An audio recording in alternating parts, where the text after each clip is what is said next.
network routing issues. Disable VPN proxy. If you're using a VPN, turn it off. This error is very common with VPN routing conflicts. Run launcher as administrator. Right-click Steam or Epic, run as administrator, then launch Arc Raiders. Strong fixes that actually work. Change DNS, very effective. Set manual DNS to Google DNS 8.8.8, 8.84.4, or Cloudflare 1.1.1, 1.0.1. Restart PC after changing. Allow through firewall. Go to Windows Security, Firewall, Allow an app. Make sure Arc Raiders, Steam, Epic, Easy Anti-Cheat are allowed on private public networks.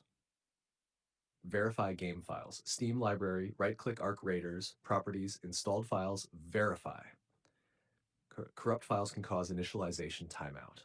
Disable IPv6 advanced, network adapter properties, uncheck IPv6 restart PC. Sometimes IPv6 routing causes server handshake failures. Why this happens: server overload, beta test phase, network packet loss, ISP routing problems, firewall blocking handshake, stuck previous session.